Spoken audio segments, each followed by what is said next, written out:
आप अभी तक में? और ज्वलंत मुद्दे को लेके जो मुरादनगर में सबसे बुरा हादसा हुआ है, 25 लोगों ने जान दी है, और ये हादसा भ्रष्टाचार को लेके हुआ है, जमीन गिरी है, और पहली बार पूरे देश के अंदर ऐसा हुआ है कि शमशान घाट से लाशें वापस घर तक पहुंची हैं। तो इस हादसे के पीछे क्या कारण था? अधिकारी थे, ठेकेदार था? इन्हीं सब चर्चाओं को लेकर आज हमारे बीच मौजूद हैं बिल्डर एसोसिएशन के प्रेसिडेंट संजय त्यागी जी, और हमारे साथ भाजपा को समर्थन करने के लिए आए हुए हैं वीरेंद्र त्यागी जी, और कांग्रेस से हैं आरिफ राजा जी, और मैं इमरान खान, आप लोगों के बीच आज का ज्वलंत मुद्दा लेके भ्रष्टाचार किन कारण होता है और किन लोगों के बीच में होता है। तो सबसे पहले त्यागी जी आप बताइए कि ये जो मामला हुआ है इसके अंदर आप किसको दोषी मानते हैं? देखिए, दोषी तो इसमें सबसे ज्यादा व्यवस्था ही है। व्यवस्था का दोष ही सारी इस भ्रष्टाचार का मूल कारण है। कॉन्ट्रैक्टर भी दोषी है कि, लेकिन दोष शुरू कहां से होता है? जब सरकार और अधिकारी अपने पसंद के ठेकेदारों को काम देना शुरू कर देते हैं, जब उनके जूनियर इंजीनियर से लेकर ऊपर तक के अधिकारी कामों में हीला हवाली करनी शुरू कर देते हैं।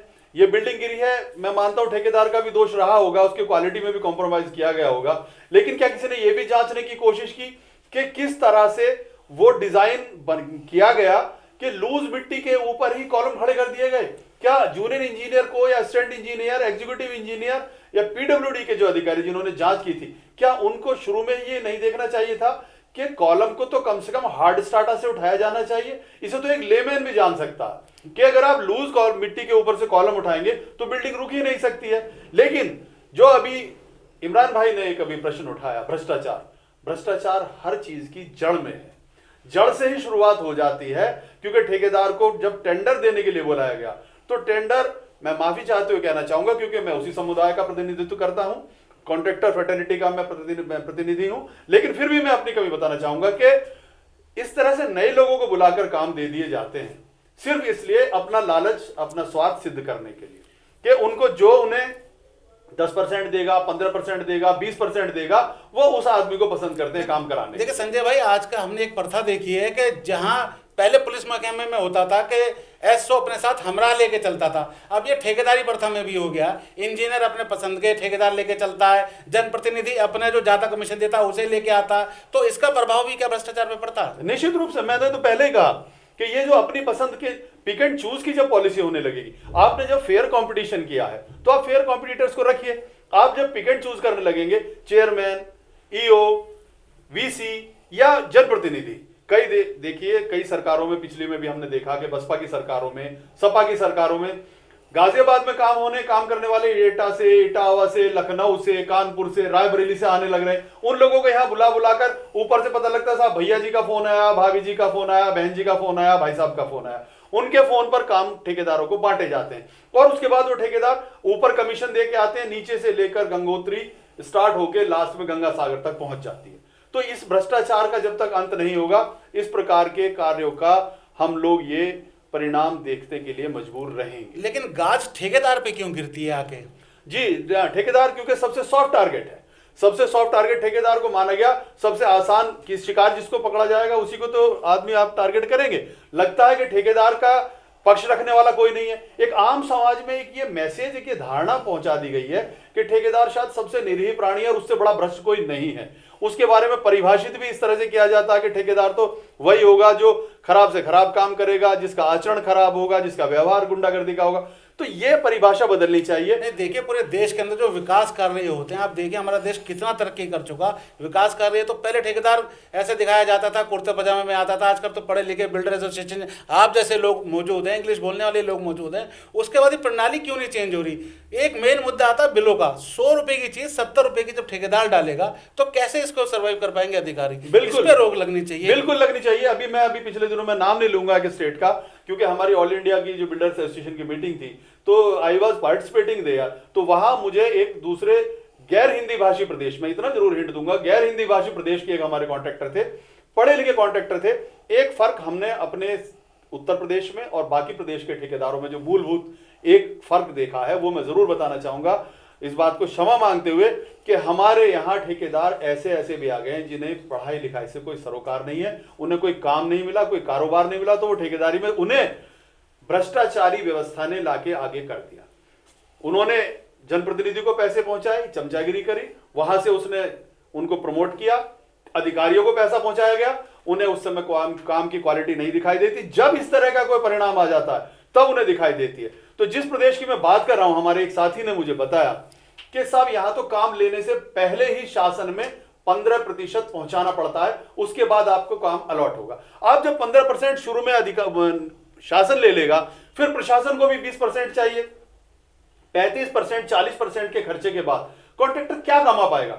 देखिए इमरान भाई, मैं एक बात बड़ी स्पष्ट रूप से आपको बता दूं, ठेकेदार को दोषी माना जाता है, ठेकेदार को अपराधी माना जाता है, यह धारणा बिल्कुल गलत है। सरकार के द्वारा जब एस्टीमेट बनाया जाता है, कॉन्ट्रैक्टर प्रॉफिट के नाम पर 15% का प्रॉफिट उसको दिया जाता है सीपीडब्ल्यूडी में। स्टेट गवर्नमेंट में अभी तक भी 10% चल रहा है।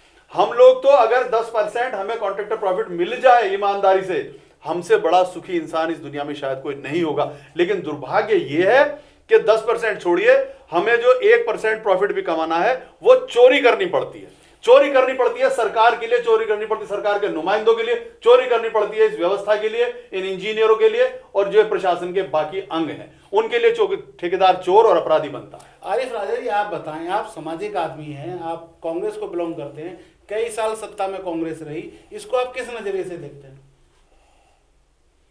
देखिए भाई, जो मुरादनगर का मामला हुआ है,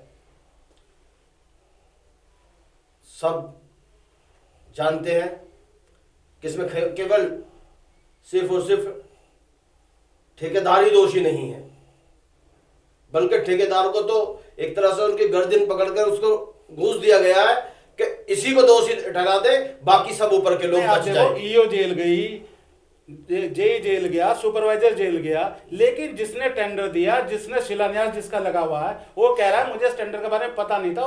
उस चेयरमैन के बारे में आपकी क्या राय है? जी, मैं वही कहना चाह रहा हूं, जब उनके पार्षद एक एप्लीकेशन तैयार करके उनको दे देते हैं, उसके बाद भी वहां पर वो जांच नहीं होती, उस काम को रोक नहीं पाते, उसका नक्शा नहीं देख पाते, तो फिर कहीं ना कहीं आप ये जान लेंगे जिसको बचाने की कोशिश कर रही है, पॉलिटिकल आदमी को बचाने की कोशिश कर रही है, चेयरमैन हो, ऊपर से हो और ऊपर से और भी हो, तो ये ठेकेदार क्या बिसात रखता है? पहले शुरुआत ऊपर से करनी चाहिए, उसको फांसी न देकर शुरुआत वहां से होनी चाहिए जहां से इसकी नींव रखी गई है, भ्रष्टाचार की नींव रखी गई है। इस सरकार, बीजेपी सरकार भ्रष्टाचार में मुब्तला है, पूरी तरह लिप्त है, तो इसको बस अपने लिए पैसा इकट्ठा करने की लगी हुई है। देश से, जनता से, आवाम से इसका कोई सरोकार नहीं। वीरेंद्र त्यागी जी, आप बताइए, भाजपा का वहां पे चेयरमैन है, भाजपा का विधायक है, भाजपा का सांसद है, क्या भ्रष्टाचार इतना ज्यादा लिप्त हो गया कि मुख्यमंत्री, प्रधानमंत्री के काबू में होने के बाद भी नहीं हो रहा ये? सबसे पहले तो मैं जो हमारे लोग जिनकी मृत्यु हुई है उन्हें श्रद्धांजलि अर्पित करता हूँ, क्योंकि ये घटना वास्तव में बेहद दुखद है। इसकी जितनी भर्त्सना की जाएगी उससे वो भी कम है, और कहीं ना कहीं ये हमारे सिस्टम को भी बताती है। भाई, ये रोक कैसे लगेगी? 10 साल से आप लोगों की सरकार है, भ्रष्टाचार मुक्त सरकार लेके आए थे, कांग्रेस को इसीलिए लोगों ने भगाया था, और उसके बावजूद आपके यहाँ सिंगल विंडो बन गई है, जहां एक जगह कमीशन दो और सारा काम ले लो। अब ये कैसे रुकेगा? देखिए, आपने पहले तो इस दुर्घटना होने के बाद की कार्रवाई को देखा होगा। ये योगी आदित्यनाथ की सरकार है, उस कार्रवाई में आपका चेयरमैन पे कोई आरोप नहीं लगा, वो बाइज्जत बरी हो गया। आपका मुर्गा बना ठेकेदार, ईओ गई आपके यहाँ से, सुपरवाइजर गया, इंजीनियर गया, आपका चेयरमैन क्यों नहीं गया? 3 दिन बाद वो क्यों बाहर आया?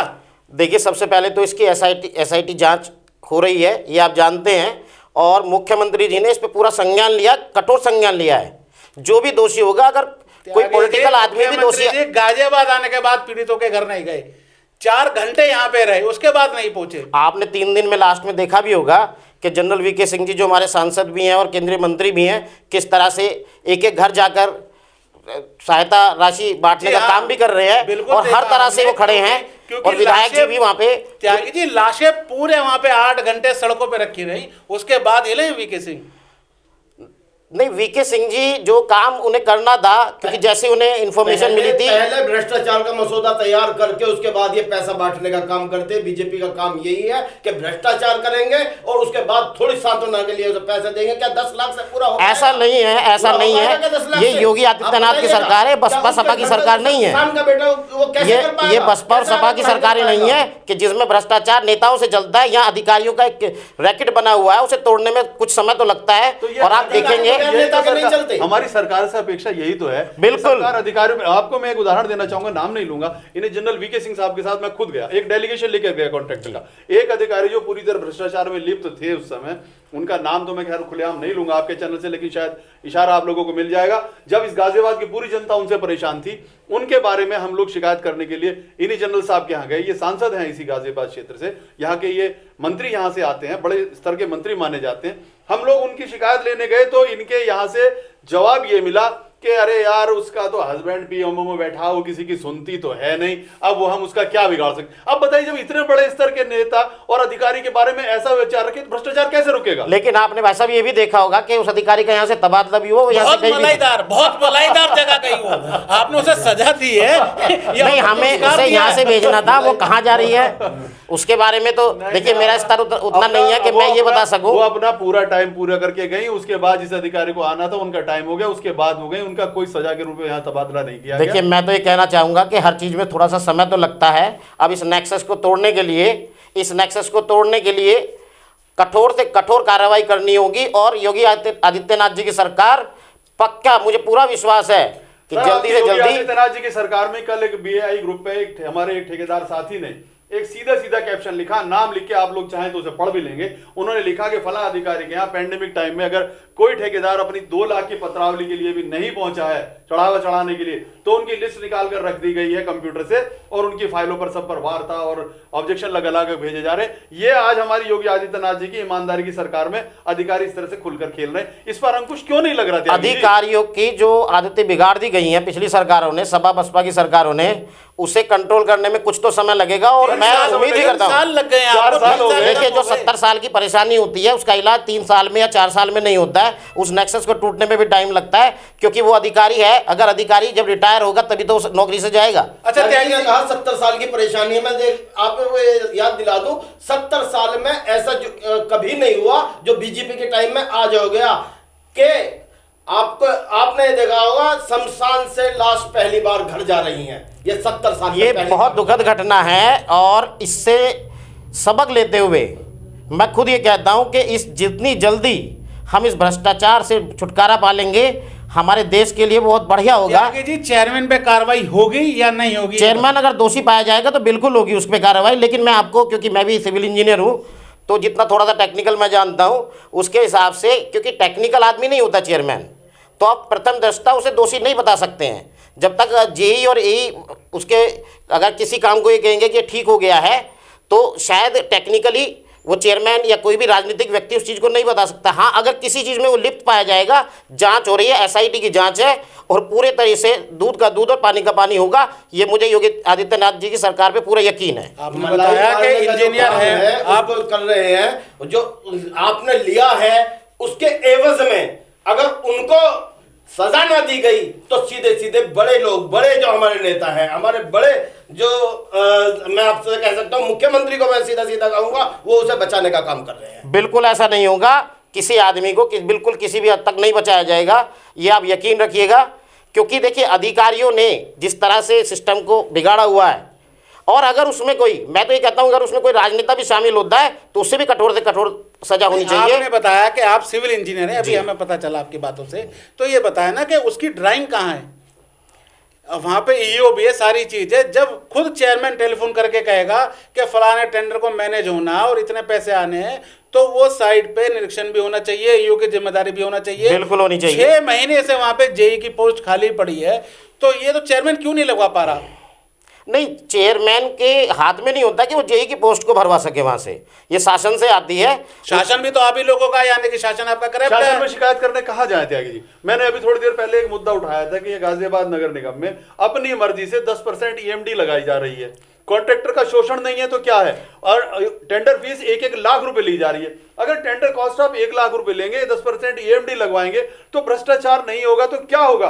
लेकिन तो मैं खुद कहता हूं इन चीजों में तो सुधार करने की जरूरत है। तो ये शिकायत कौन कहां करे और कौन इसका सुधार करेगा? अब इन चीजों पे संज्ञान गया है, ये सब चीजें होंगी। 4 साल टाइम तो दीजिएगा। 4 साल बाद नहीं, अभी तो आगे भी 5 साल भाजपा की सरकार रहेगी। नहीं, लाशों पे कोई राजनीति नहीं होनी चाहिए, और जो लोग इस पे राजनीति करते हैं वो मैं कहता हूं कि सबसे निकृष्ट लोग होते हैं। आप शमशान का पैसा खा जाएं, नहीं, जो जिसने खाया उसे फांसी दिलवाई जाए, खा जाएं आप राजनीति ना करने दें। जिसने भी इस घृणित कार्य को करा हो उससे सख्त से सख्त सजा होनी चाहिए, चाहे वो कोई भी व्यक्ति हो। चेयरमैन क्यों बचाया जा रहा है, आप इस पे जोर चेयरमैन की भी अगर कहीं बात आएगी, एसआईटी जांच हो रही है और सारे साक्ष्य रखने के लिए स्वतंत्र है, जो जांच कमेटी बनाई गई है उसके सामने 15 तारीख की शायद डेट भी दी हुई है कि तब तक आप साक्ष्य रख सकते हैं, जो भी व्यक्ति वहां पे जाना चाहे। मुख्यमंत्री आपका, टीम आपकी, पुलिस वाले आपके, एसआईटी आपकी, रिपोर्ट आपकी, आप ये बताइए बताइए चेयरमैन के लिए तो ये है कि जांच करने के बाद उन्हें सजा दी जाएगी। ठेकेदार को सबसे पहले बिना जांच किए क्यों उस पर एनएसए लगा दी गई? क्या वो डकैत है? क्या वो अपराधी है, खूनी है? अरे जो अपराध हुआ है उसमें सब लोग बराबर के शामिल हैं, तो उन सबको भी साथ ही सजा दी जानी चाहिए। उन्हीं सभी लोगों को लेके चला गया है, जैसे जेई भी है, सुपरवाइजर भी है। चला गया अभी बार बार इमरान भाई जिनका नाम ले रहे हैं उनको कहां लेके चला गया? उनको देखिए, तो आप सब बचा दिया। आप तो देखिए भाई साहब इस फील्ड में हैं और आप जानते हैं कि प्रथम दृष्टा जो आदमी दोषी पाया जाएगा सबसे पहले उनके खिलाफ कार्रवाई होती है, उनका नाम आता है। कॉन्ट्रैक्टर फैटर्निटी की तरफ से तो मैं अपना पक्ष जरूर रखना चाहूंगा कि प्रथम दृष्टया वो लोग दोषी हैं जो भ्रष्टाचार को बढ़ावा देते हैं, जो कमीशन लेकर, जो रिश्वत लेकर, जो पहले ऐसे एडवांस पैसे लेकर उसके बाद कॉन्ट्रैक्ट अवार्ड करते हैं। उस ठेकेदार ने साफ साफ कहा है कि 26 लाख रुपए अवार्ड हुआ, 26 लाख में से 16 लाख रुपया कमीशन के नाम पर उन लोगों में पहले बढ़ गया। वो कहां से अपना घर बेचकर काम करेगा क्या? वो इधर उधर से लोगों से पैसा इकट्ठा करता, बैंक का ब्याज देता, बैंक में उसकी लिमिट सारी पूरी की पूरी जो कंज्यूम रहती हैं उनका ब्याज देना पड़ता। आज मैं आपको दिखा सकता हूं कि कम से कम 25 से 30% ठेकेदार एनपीए अकाउंट हुए पड़े हुए हैं। अच्छा संजय भाई, आप बताइए ठेकेदार को एक टेंडर लेने में क्या क्या सुविधा आती है और किस तरीके से वो टेंडर ले पाता है? असुविधाएं आती हैं या सुविधाएं आती हैं? जी सुविधा भी होंगी, उसी के बाद तो सुविधा मैंने पहले ही बताया कि ये जो पिछले दिनों, हालांकि इसके लिए दोषी सबसे पहले हमारी जो पूर्ववर्ती सरकारें वो लोग दोषी रहे हैं, उन्होंने एक ये व्यवस्था लागू कर दी। मैं अपना रिजवान भाई की बात से सहमत रहूंगा कि कांग्रेस के टाइम में ये व्यवस्था कभी नहीं देखी गई थी। ये बसपा और सपा के आने के बाद से लागू हुई कि जो ठेकेदारों को बाहर से आयात कर करके लाया गया, जिनसे पैसे लेकर उनको काम बांटे गए, तो वहां गुणवत्ता की तरफ उनका कोई ध्यान नहीं था, सिर्फ उनको अपने कमीशन से और पैसे से मतलब था। आज भी वही चल रहा है, उस पर रोक भाजपा सरकार को लगानी होगी। जब भाजपा सरकार आई थी तो एक गवर्नमेंट विद डिफरेंस के नारे के साथ आई थी। अब वो डिफरेंस अगर नहीं है तो सपा, बसपा, कांग्रेस, भाजपा में फर्क क्या रहा? हम इसको कैसे एक अंतर वाली सरकार मान लें? अब ठेकेदार को आप फेलिसिटेट करने के लिए उससे अगर आप 15% ले लेंगे, 20% ले लेंगे, तो तेल तो तिलों में से निकलना। अच्छा, ई टेंडरिंग होती है, इसके अंदर भी मैनेज हो जाता है क्या, जो अपने लोगों को दे देते हैं? मैं भी इमरान भाई ये पढ़ के आश्चर्यचकित, तो मुझे पता लगा है कि इस तरह से उस आदमी को 10-10 करोड़, 15-15 या 20-20 करोड़ के काम मैनेज करके दिए गए। मुझे नहीं मालूम कि ई टेंडरिंग में किस तरह से व्यवस्था होती है, लेकिन अगर इसका मतलब सुना है, और अभी कल मैं कहीं बैठा था, मेरे सुनने में एक बात नहीं भी आई, मैं आपके चैनल के माध्यम से लोगों को बता देना चाहता हूं, वो अधिकारी चेत जाए। मैं इस बात को खुले मंच से कह रहा हूं कि जो इस भ्रष्टाचार में इस तरीके में लिप्त हैं वो अपनी आदतें सुधार लें। मुझे कल ही ये सुनने मिला कि एक नजदीक की अथॉरिटी में, बराबर के जिले में ही, वहां पे कोई अधिकारी हैं जो इसी तरह से 12%, 15% लेके टेंडर्स को किसी तरह से मैनेज कर रहे हैं। वो मैनेज कैसे करते हैं?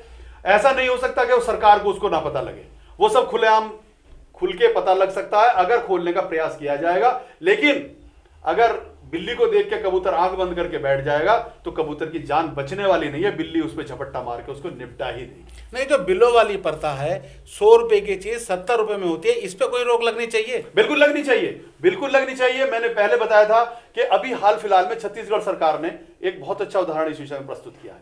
उन्होंने साफ साफ नोटिफिकेशन किया है कि कोई भी टेंडर जो बिलो क्वांटिटी से कम के रेट्स पर आएगा, that will not be accepted.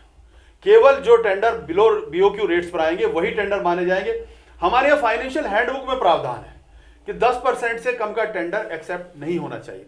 सरकार का भी खुद मानना है, जो नीति निर्धारक है उनका भी मानना है कि अगर 10% जो कॉन्ट्रैक्टर प्रॉफिट है, उसका कॉन्ट्रैक्टर प्रॉफिट से उसने कम पे काम डाल दिया, तो हाउ इज इट पॉसिबल कि वो काम को पूरी गुणवत्ता के साथ कर दे? It is not possible. मतलब पहला प्रश्न चिन्ह भ्रष्टाचार का तभी लग जाता है जब टेंडर बिलो जाता है, टेंडर बिलो रेट पे आना शुरू हो जाता है, और उसके बाद उस काम को सर्टिफाइड कर दिया जाता है कि यह पूरी तरह से काम गुणवत्तापूर्ण है।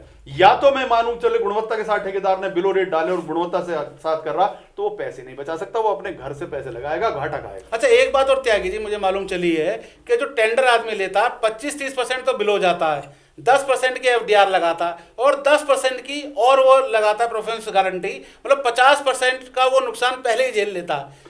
तो इसके बाद किस तरीके से काम कर पाएगा? देखिए, मैं अभी त्यागी जी भाजपा के यहाँ नुमाइंदे हैं, मैं इनके माध्यम से ये बात कहना चाहूंगा। मैं अभी शाम को 6:30 बजे हमारे all India president mister MU Mohan की एक वेब मीटिंग अभी मिस्टर नितिन गडकरी के साथ है, मैं उसमें अभी ये क्वेश्चन रख के आ रहा हूं कि आज 2-3 महीने हो चुके हैं, फाइनेंस मिनिस्टर निर्मला सीतारमण जी ने इस पेंडेमिक टाइम में ठेकेदारों को फाइनेंशियल क्राइसिस से उबारने के लिए एक उन्होंने रेमेडियल मेजर दिए थे, जिसमें ये कहा गया था कि अर्नेस्ट मनी को छोड़ दिया जाना चाहिए, अर्नेस्ट मनी नहीं ली जानी चाहिए टेंडर के साथ, और जो परफॉर्मेंस गारंटी लगती है जो 10% तक इस पर एग्रीमेंट किया जाता था उसको एक मैक्सिमम 3% की लिमिट तक उसको सीमित कर दिया जाए, और एडिशनल परफॉर्मेंस गारंटी ये गवर्नमेंट के द्वारा खुद ही इंट्रोड्यूस कर दी गई।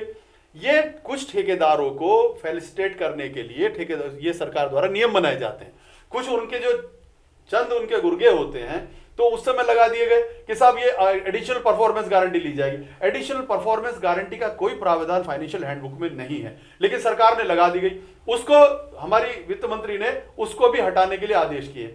लेकिन देखिए दुर्भाग्य का विषय त्यागी जी, मैं आपसे फिर ये कहना चाहूंगा, हमारी सरकार हमें सरकार योगी जी की ईमानदारी पर कोई शक नहीं है, लेकिन उनके अधिकारी अगर उनकी ईमानदारी को पलीता लगा रहे हैं तो उसके लिए जिम्मेदारी तो उन्हीं की बनती है या उनके मंत्रियों की बनती है।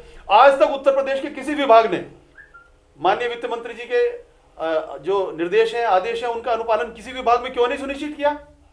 नहीं, इसके बारे में ये तो सही बात है कि जो चीज़ें जो हमारी सिस्टम में गड़बड़ हो चुकी है उसे सही करने के लिए जो अच्छी चीज़ें होंगी मान्य, तो इसमें इससे नीयत का पता लगता है कि सेंटर की नीयत सही है, स्टेट की नीयत सही है। स्टेट जो है सर मेरा नीयत बहुत अच्छी है, लेकिन मेरा बेटा दुनिया में निकल के मोहल्ले वालों को सब पीटता है, सबके साथ पैसे छीन लाता, चोरी कर लेता, और मैं उसे नहीं रोक पाता, और मैं कहने लगूं साहब मेरी नीयत तो बहुत अच्छी है लेकिन मेरा लड़का साला बिगड़ा हुआ मेरे रुक नहीं रहा, तो ये तो जिम्मेदारी मेरी बनी। बिल्कुल बिल्कुल बिल्कुल, सेंटर की नीयत तो बहुत सही है। देखो ना, किसान महीने भर से ज्यादा से बैठे हुए, सेंटर ने पूरा उनकी समस्या मैं इसमें रोकना चाहूंगा मुद्दे पे दोबारा बात करेंगे, फिलहाल मुद्दे पे बात हो रही है भ्रष्टाचार पे। आप भ्रष्टाचार ये कि आप किसे दोषी मानते हैं? भ्रष्टाचार ये है कि भ्रष्टाचार पे पूरी तरह से रोक जब तक नहीं आगे भी लगेगी। आगे त्यागी जी, इनकी एक मिनट बात सुन लें।